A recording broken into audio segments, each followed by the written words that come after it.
Voici l'histoire de la petite fille aux allumettes, racontée par le site mondedespetits.fr.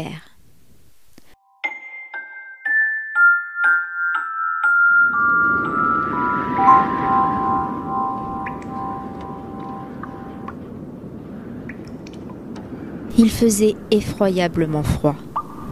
Il neigeait depuis le matin. Il faisait déjà sombre. Le soir approchait, le soir du dernier jour de l'année.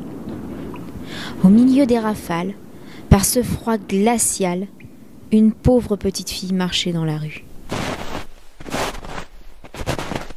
Elle n'avait rien sur la tête.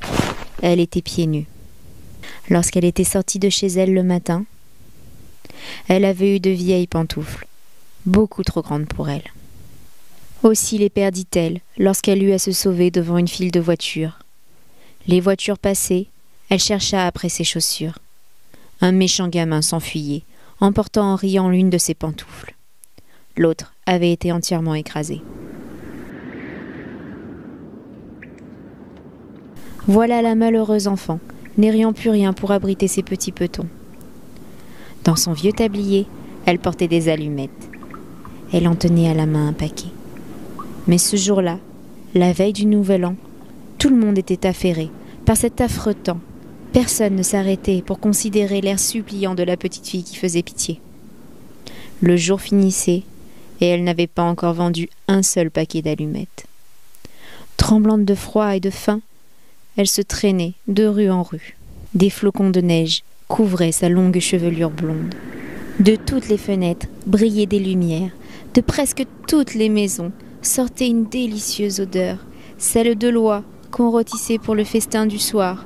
C'était la Saint-Sylvestre. Cela, oui, cela lui faisait arrêter ses pas errants. Enfin, après avoir une dernière fois ouvert en vain son paquet d'allumettes, l'enfant aperça une aquanure entre deux maisons, dont l'une dépassait un peu de l'autre. Harassée, elle s'y assied et s'y blottit, tirant à elle ses petits pieds. Mais elle grelotte, frissonne encore plus qu'avant, et cependant, elle n'ose rentrer chez elle. Elle n'y apporterait pas la petite monnaie, et son père la battrait. L'enfant avait ses petites menottes toutes transies. « Si je prenais une allumette, une seule pour réchauffer mes doigts !» se dit-elle. Et c'est ce qu'elle fit. Quelle flamme merveilleuse c'était! Il sembla tout d'un coup à la petite fille qu'elle se trouvait devant un grand poêle en fonte décoré d'ornements en cuivre. La petite fille allait étendre ses pieds pour se réchauffer, lorsque la petite flamme s'éteignit brusquement. Le poêle disparut, et l'enfant restait là, tenant en main un petit morceau de bois à moitié brûlé. Elle frotta une seconde allumette. La lueur se projetait sur la muraille qui devint transparente. Derrière la table était mise. Elle était couverte d'une belle nappe blanche sur laquelle brillait une superbe vaisselle de porcelaine.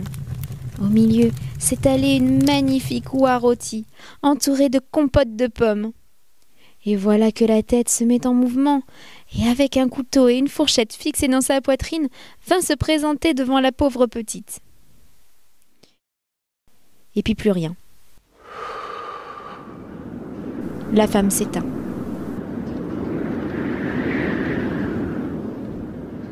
L'enfant prend une troisième allumette. Et elle se voit transportée près d'un arbre de Noël splendide, avec ses branches vertes, brillaient 1000 bougies de couleur. De tous côtés pendait une foule de merveilles. La petite étendit les mains pour saisir la moins belle. Mais l'allumette s'éteint. L'arbre semble monter vers le ciel et ses bougies deviennent des étoiles. Il y en a une qui se détache et qui descend sur terre, laissant une traînée de feu. « Voilà quelqu'un qui va mourir !» se dit la petite. Sa vieille grand-mère, le seul être qui l'ait aimée et chérie, et qui était morte il n'y avait pas longtemps, lui avait dit que lorsque l'on voit une étoile qui file, d'un autre côté, une âme monte vers le paradis. Elle frotte encore une allumette.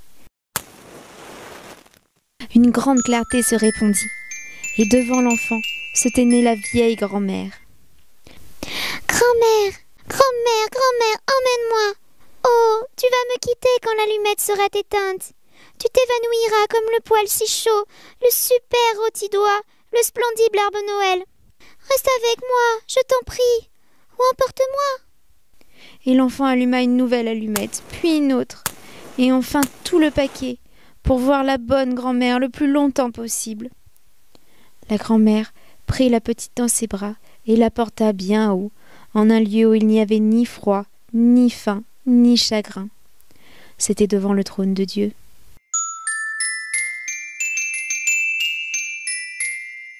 Le lendemain matin, cependant, les passants trouvèrent dans l'encoignure le corps de la petite. Ses joues étaient rouges, elle semblait sourire. Elle était morte de froid pendant la nuit, qui avait apporté à tant d'autres joies et de plaisirs. Elle tenait dans sa petite main toute raidie le reste brûlé de paquets d'allumettes. « Quelle sottise !» dit un sans-cœur. « Comment a-t-elle pu croire que cela la réchaufferait ?» D'autres versèrent des larmes sur l'enfant. C'est qu'ils ne savaient pas toutes les belles choses qu'elle avait vues pendant la nuit du Nouvel An. C'est qu'ils ignoraient que, si elle avait bien souffert, elle goûtait maintenant dans les bras de sa grand-mère la plus douce des félicités.